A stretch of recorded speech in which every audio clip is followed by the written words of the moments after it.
Hello everyone, Professor Feg is back. This time I will share a review on the different types of graphs. Please subscribe on my channel. Hello everyone, welcome back to my channel. So this time I will share with you the different types of graph and the frequency distribution. So this is very important. Showing the data using graph is very important to highlight the result, and of course this is more appealing when you're going to present your data or research during oral defense. You're going to present the graph or the data using graph. Why? It's very easy to portray the relationship. This graph highlights the highest or the lowest data, or you are going to identify the outliers. So of course, for quick interpretation, the graph can help for quick interpretation, highlight relationship, and this is more engaging compared to table and textual result. And of course, for communication, this allows us to find or identify immediately the result, and of course, for visual clarity. General rule in graphing. So we have here when to use graph. So we have different types of graph in statistics. So this graph, as emphasized in the guidelines, instruction, assessment, and instruction of statistics education, we have here good visualization method are invaluable for exploring and explaining complex data and making this abstract concept tangible. And of course, to present information, revealing inherent patterns, significant trends, critical outliers, and transforming raw data into actionable insights. It can be for research or any report. So we have different methods of data presentation. We have visualizing appealing graphical illustration that adds to reports communication effectiveness. You can use a pie graph, pie chart, line chart. We have that bar graph or the stratum chart or the table graph or figures or textual or narrative. That is how you're going to present. And we have the general rule for effective presentation. If you have 3 or fewer numbers, you just use a sentence. You can use just a textual presentation. If you have 4 to 20 numbers, then you're going to use a table. But if you have more than 20 numbers, use a graph or figure instead of a table.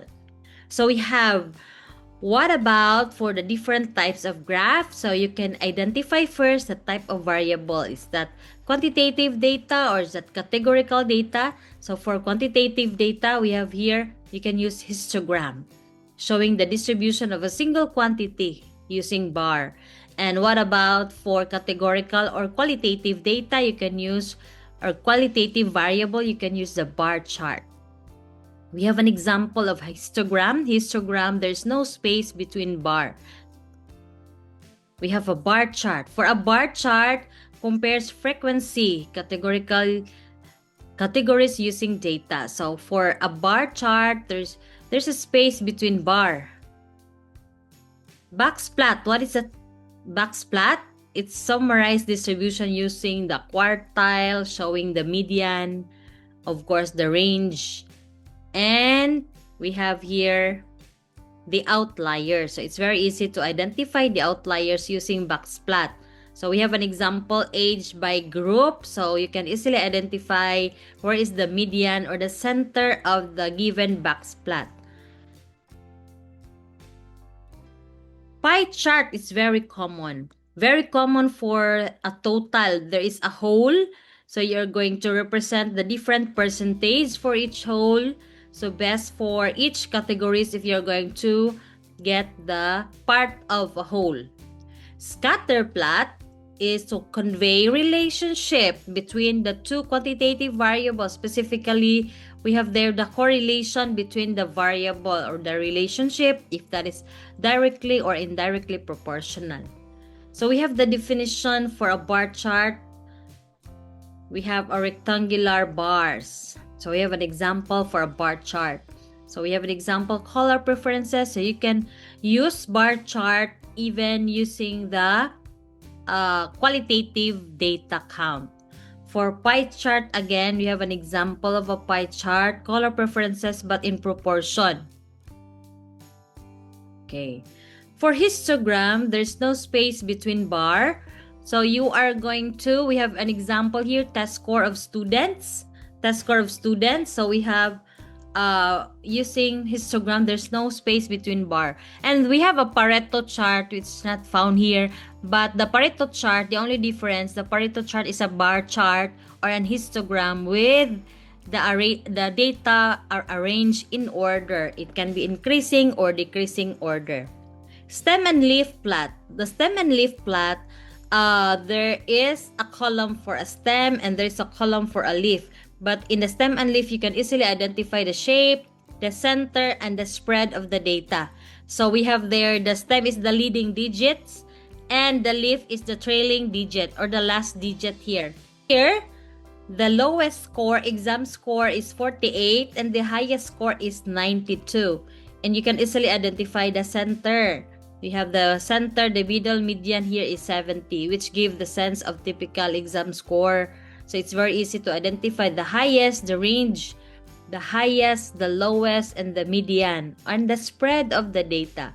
So the range here, the low is 48 and the highest is 92. And you can identify the shape if that is a normal curve or skewed to the left or skewed to the right. So we have the shape, the center, and the spread. Box plot. For the box plot, you have here an example of a box plot. We have the median, the minimum, and the maximum, and the outliers. So this is for the quartile. Box plot or the whisker plot provides a concise visual summary of the data distribution. So it's very important to identify the quartile. So meaning you divide that one into 4 equal parts. So it's very easy to identify the 25%, 50% or the median, the 75%, and the 100%. Scatter plot, we have here example are studied versus examination score. So there is a directly proportional relationship between the two variables. So it's very easy to identify, especially for relationship. Interpreting the relationship, we have the positive correlation, negative correlation, and no correlation if there is no trends. So dot plot, for the dot plot, you just plot the points like the rectangular coordinate system. So you just plot that one, the x and the y axis. So you just simply identify where can you find that graph. And there are lots of graph like the pictograph, like you're going to portray the population. So you can use a picture of a person and then provide a legend of what is the value for each picture. So we have categorical data, use the bar and the pie chart. For quantitative data, use the histogram and the stem and leaf box plot. For the two quantitative variables, you can use the scatter plot, or we have there the line graph. So we have an overall conclusion for the graph choice and interpretation.